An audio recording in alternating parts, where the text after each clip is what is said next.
Welcome everyone. In this lesson, we're going to be talking, more about derivatives. So let's get into it. And the first thing we're going to kind of investigate is, what happens when we have other variables in our function? And the process is going to be exactly the same, essentially, just that we have a different variable in our derivative. So a lot of times we do use variables x and y, but we're going to have time to maybe use other variables in our function. And so a common other variable that we might see is variable t. And the differentiation process is essentially going to be the same. So let's say we had two functions, y equal to x squared, and then another function v equal to t squared, and we wanted to calculate each of these derivatives. Well, let's go through the derivative process for y equal to x squared. What would the derivative be? We just do a little power rule. We'll call our derivative y prime, and derivative of x squared is 2x, just using our regular power rule. Sometimes we also call the derivative dy dx. This is just the name of our derivative. So we use either of these to name. Well, now let's try this other function, v equal to t squared. Well, the process is going to be very similar. We're going to call our derivative v prime. And if we do the power rule, we're going to go through the same process. We're going to bring down the exponent. We're going to keep our variable the same, and then we're going to subtract 1. So we're going to end up with 2t as our derivative. And we can also call this derivative dv dt. And so essentially what we've done in this first one is this is the derivative of y with respect to x. So we differentiated with respect to the variable x. So we were treating x as the variable. And over here, we've done the derivative of v with respect to variable t.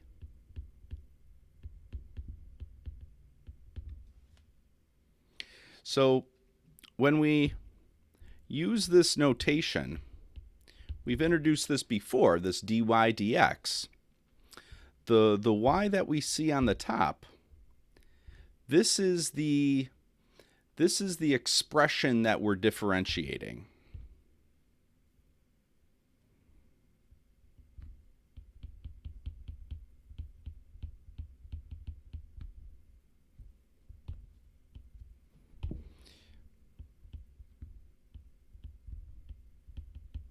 And then that x that's in the bottom there, that's actually the variable, or really more specifically, that's the independent variable that we're differentiating with respect to.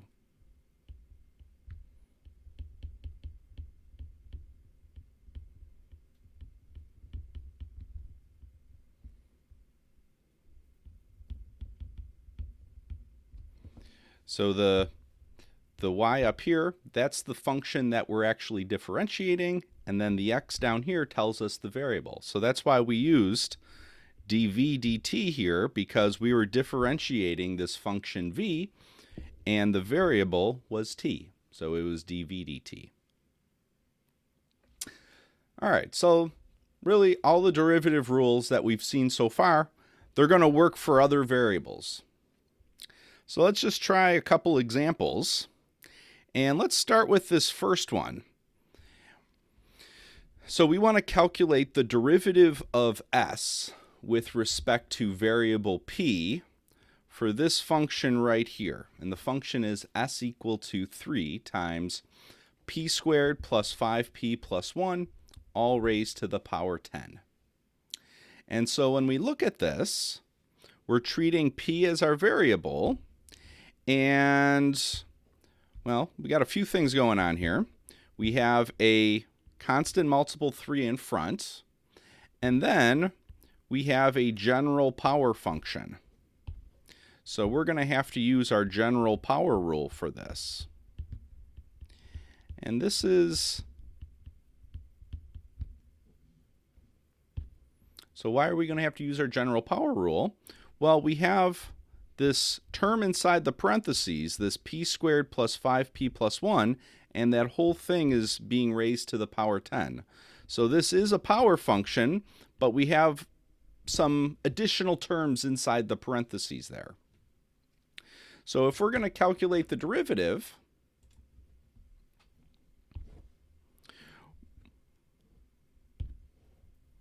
so we're going to differentiate this thing. The 3 is a constant multiple, so it's just going to stay there in front. And then we're going to go through our general power rule just like we normally would. So we're going to start, we'll bring down the 10, put it in front. So we'll put it right there next to the 3. Then we're going to keep everything that was inside the parentheses, that p squared plus 5p plus 1, we're going to keep that exactly the same. So that's going to stay the same. P squared plus 5p plus 1. Then we're going to subtract 1 from the exponent, just like we normally do with power rule. And then, so this is the kind of the power rule portion.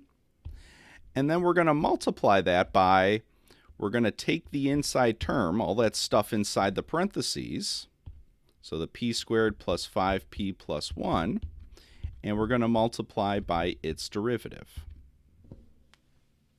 So again, this bracket with the prime here just means do the derivative of what's inside. And so if we keep going, we can maybe simplify a little bit as we go. So I would probably take the 3 and the 10, multiply those together to get 30. And then we have the p squared plus 5p plus 1, all raised to the power 9. And then we're just going to finish off by differentiating this. And so the derivative of the p squared is 2p. Then we can go on to the next term. Derivative of 5p is 5. So we're going to have plus 5. And then finally, the derivative of plus 1 there at the end is 0.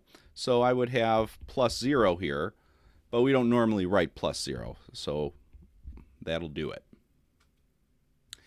And so we've kind of gone through this process, essentially how we would do it if we were trying to differentiate with respect to x. We're just using variable p here.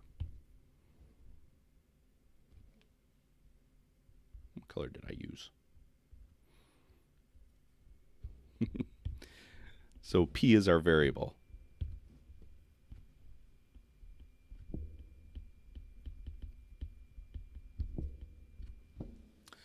Okay. Let's try another one. And this one's kind of a little tricky because we're given a bunch of different, there's no or very few numbers in this one. A lot of different letters here, and we have to decide which one is the variable we're going to differentiate. So it says calculate the derivative with respect to t of the function a times t squared plus s times t to the negative 1 plus s squared.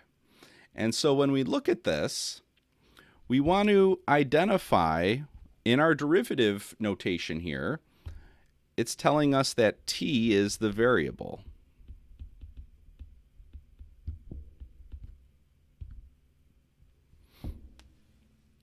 So t is the variable that we're going to be differentiating with respect to. So what that means in the context of this entire function is that any of the other letters that we see, we're going to treat those like as what they are. They're going to be constants.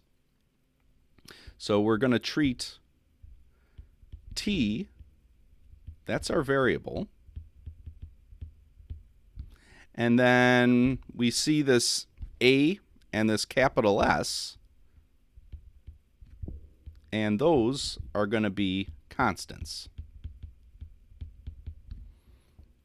All right, so when I look at this function, I see three distinct terms. We have this a times t squared, we have this s times t to the negative 1, and then we have s squared here at the end.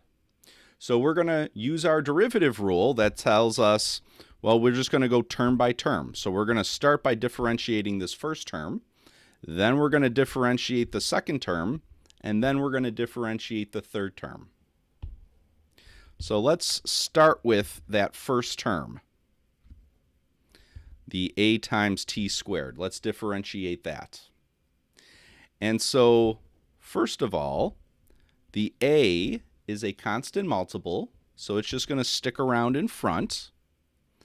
And then we're going to do the power rule on that t squared, again, because t is the variable there. So that's what we're going to do the power rule on. And so derivative of t squared is 2 times t. All right, so that's the derivative of that first term. Then we have a plus sign, so our derivative is going to have a plus sign. And then we go on to the next term and differentiate that. And when we look at this one, the s is another constant multiple, so it's just going to stick around in front. And then we're going to do the derivative using power rule for this t to the minus 1. So power rule says bring down the exponent, keep your variable, and then subtract 1 from the exponent. So we get negative 1 times t to the negative 2. And that's our derivative for the second term. Okay, well then we go on and we have a plus sign here. So our derivative is going to have a plus sign. So let's get that. And then we're going to differentiate the next term. Now this next term is actually just a constant. Kind of a constant that's all by itself. There's not a variable here.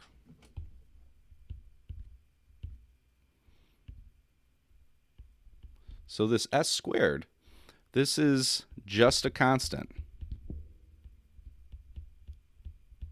So even though there's an exponent, you might be tempted to try and do power rule, but it doesn't matter because this is just a constant. So no matter how the constant looks, when you differentiate a constant that's kind of all by itself, the derivative is 0.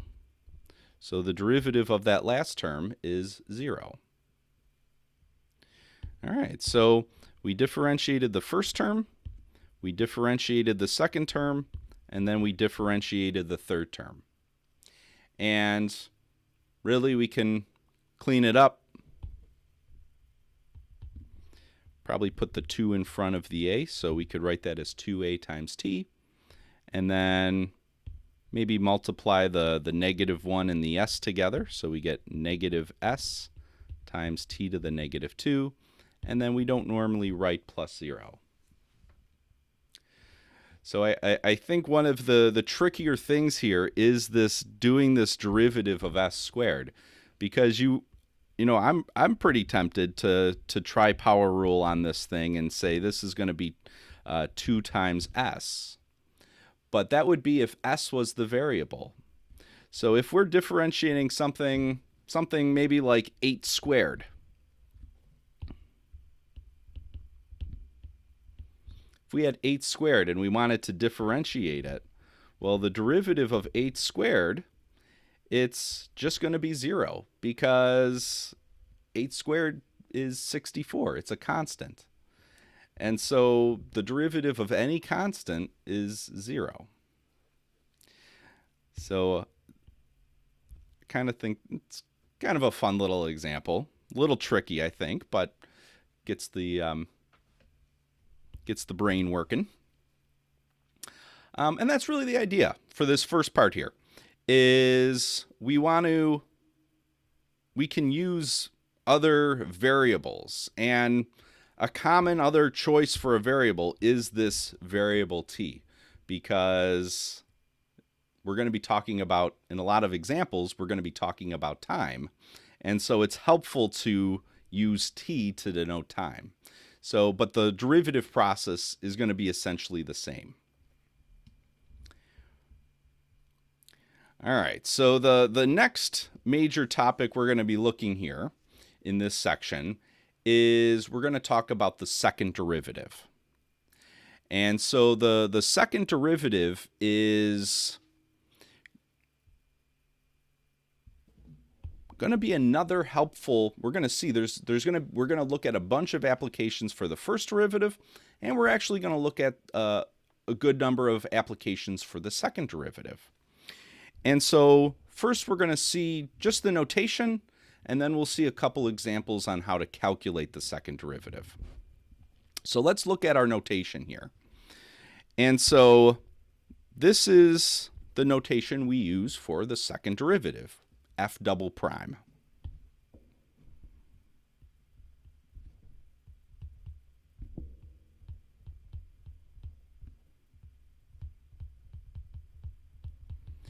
And what this formula tells us is the second derivative is equal to the derivative of the first derivative.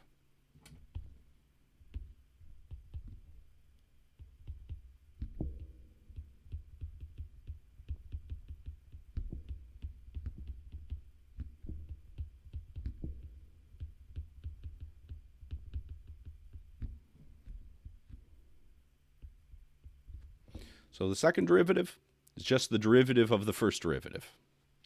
So you can kind of think of this like almost like an assembly line. So we start with our our original function f of x, and we can differentiate that to get the first derivative. And then once we have that first derivative, well, then we can just differentiate that, and we'll get our second derivative.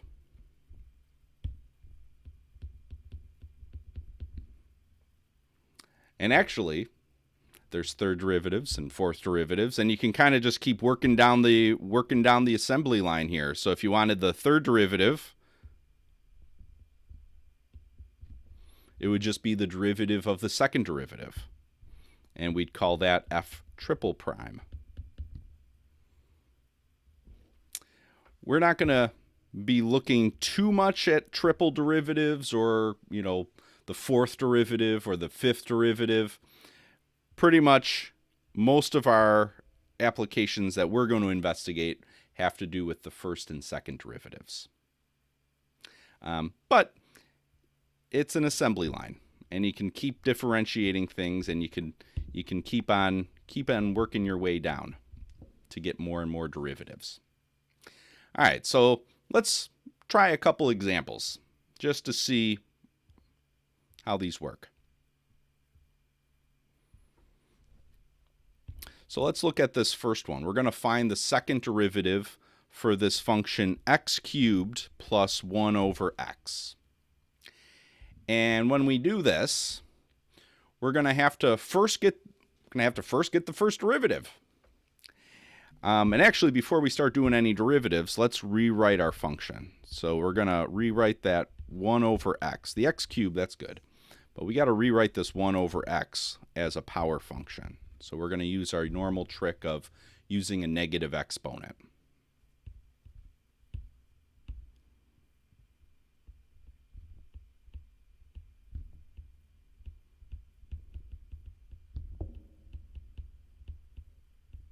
All right, so once we get our function where it's all power functions, we're ready to start differentiating.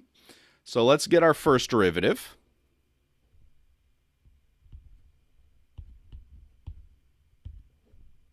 So we're going to calculate f prime of x. And we're just going to go term by term. So let's start with the x cubed. So when we look at this, I see two distinct terms here. So we're just going to do power rule for the first term, and that is 3x squared. And then we're going to do power rule for the second term. So that's going to be negative 1 times x to the minus 2. And since our function had a plus sign in the middle, our derivative is going to have a plus sign in the middle. Now we could simplify this a little bit, and the 3x squared is good, but we could turn this negative multiplication by -1 essentially into just subtraction. So we could write this as 3x squared minus x to the -2. All right, so this is our first derivative.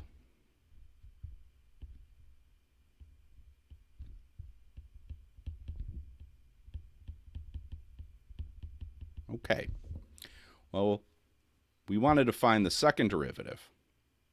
So how we're going to do that is what we did so far is we took our original function and we differentiated it. And this got us here to our first derivative. Now to get the second derivative, what we're going to do is we're going to take this brand new function that we just calculated, our first derivative, and now we're going to differentiate this. So all of our derivative rules are going to just kind of keep working. So we have our first term, we have a second term, and we're just going to differentiate this.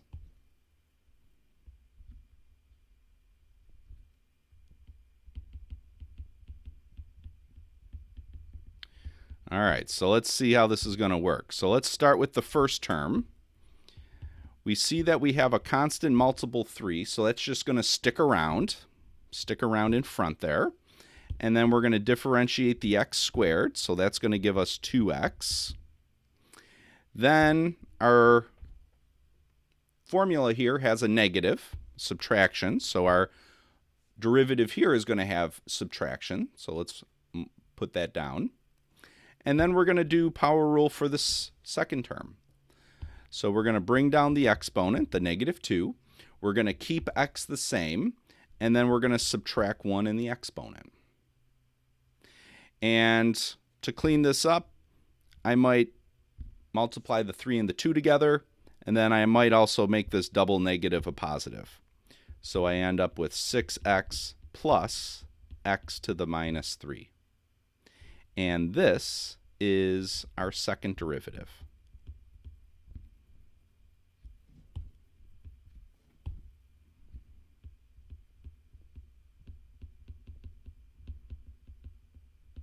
So again, what we did is we took our original function, differentiated once to get the first derivative, and then differentiated that to get the second derivative. All right, let's try one more, a quick one. So let's look at this function 2x plus 1. Let's differentiate this thing. And so when we do this, the first derivative we're going to call f prime. The second derivative we're going to call f double prime. And let's get into it. So we look at our function. Everything's good. We don't have to rewrite it or anything. So let's just go term by term. So we have one term here, we have a second term here, and then we have a plus sign in the middle. So to differentiate, let's start with the first term. And this is this 2x term here. This is, well, let's say, actually this whole thing is a linear function. But if we're thinking about the 2x, it's a linear function. It's the formula for a line. And so the derivative, the first derivative, is the slope. And the slope of that line is the 2. And then we have a plus, and then we have a constant that's all by itself, and the derivative of a constant is just 0. So technically here we would have plus 0, but we don't normally write that. So derivative, the first derivative is just 2. All right, so what did we do? We differentiated once to get our first derivative. Well, now we're going to just differentiate again. So now we have this perfectly good brand new formula that we just cooked up, and we're going to differentiate this to get our second derivative.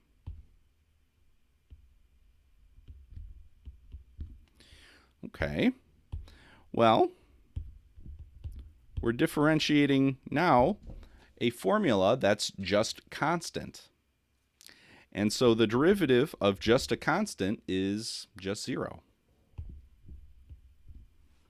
And so what we're seeing here is that we took our function, the 2x plus 1, we differentiated it once to get 2, and then we took that formula, differentiated it to get 0. And so 0 is our second derivative, and we call it, in this case, f double prime. All right, so we'll try some more examples of second derivatives in class, and we'll look at a little bit more of the notation on how to designate first derivative, second derivative, that kind of thing. So we'll see you then. Bye-bye.